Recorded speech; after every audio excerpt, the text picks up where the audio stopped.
On June 29, 2020, Joseph James DeAngelo pled guilty to the murders of Brian and Katie Maggiore that occurred on February 2, 1978.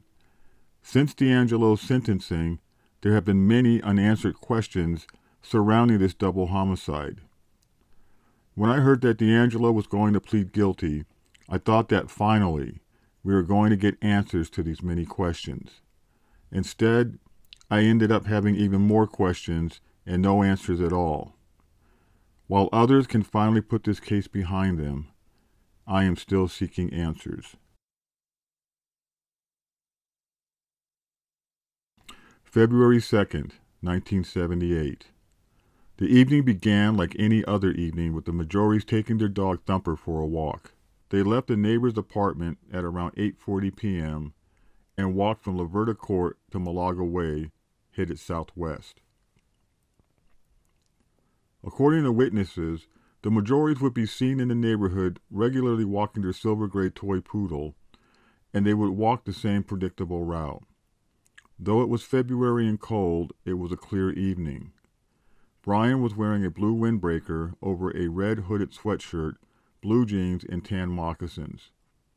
Katie was wearing a green flight jacket, blue denim pants, and white moccasins. At the same time that the Maggiores were just beginning their walk, approximately 1/2 mile away, witness 1 and 2 reported seeing a suspicious person on the southeast corner of West Loma and Capitalis.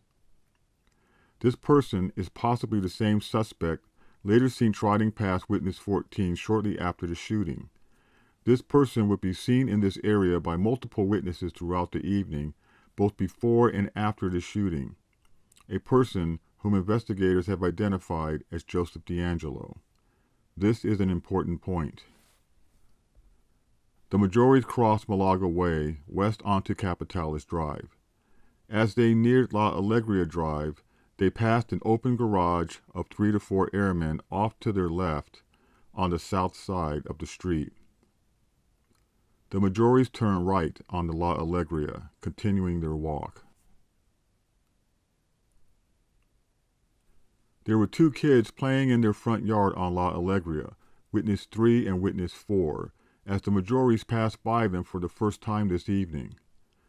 These witnesses would report seeing the Maggiores passing by a second time 15 minutes later.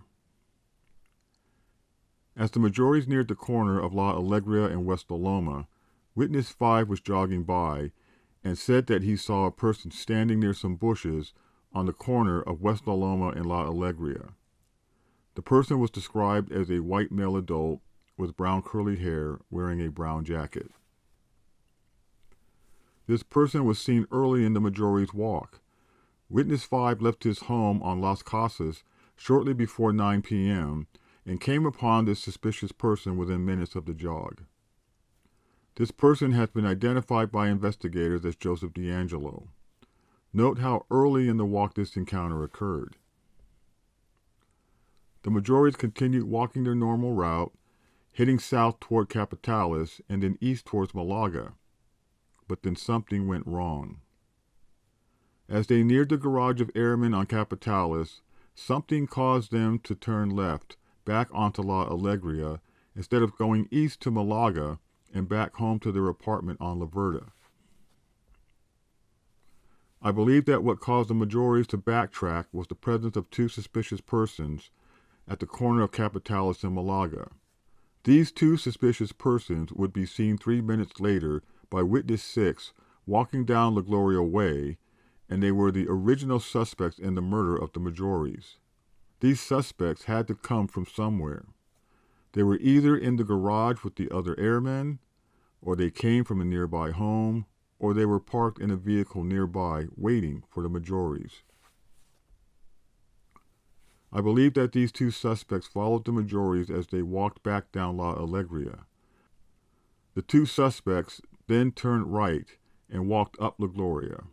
Why?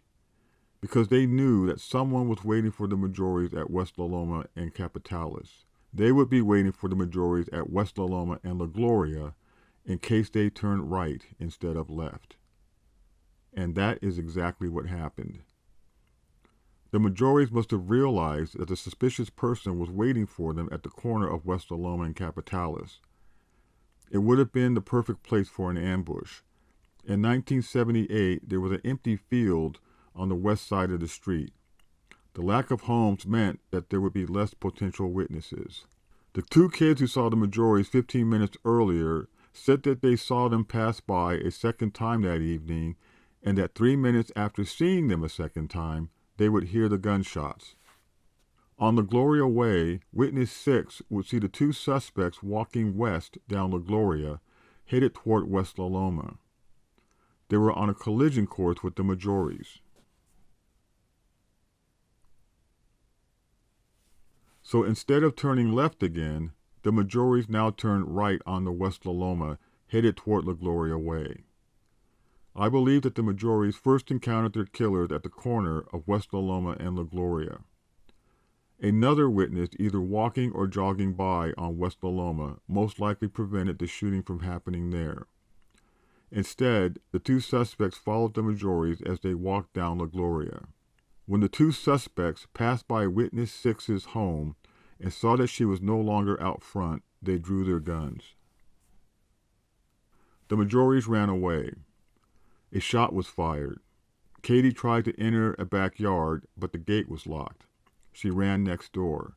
That gate was open. Both Katie and Brian ran into the backyard, followed by suspect 1. More shots were fired, and Katie yelled for help. Brian and Katie were able to run into the adjacent backyard because of a blown-down fence. Suspect 2 ran around La Gloria to La Alegria to head off Katie if she was able to make it out front. But witness 10 was already out in front of his home on La Alegria. Suspect 2 then ran and jumped the fence at witness 11's home. Katie ran onto the patio and screamed for help. Another shot was fired at her that smashed through the patio door. Witness 8 looked out of his second-story bedroom window and saw suspect 1 firing his gun at Brian, who had fallen to the ground. The witness then saw suspect 1 run to the east side of the home, heard Katie scream, and then heard the gunshot that would end Katie's life.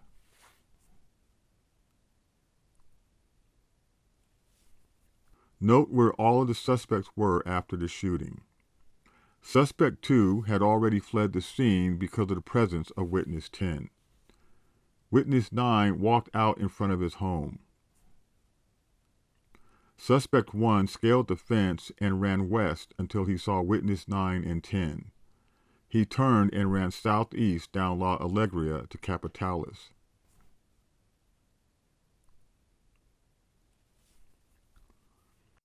Suspect 2 was seen by witness 15 running across the street toward witness 15's home on Capitalis.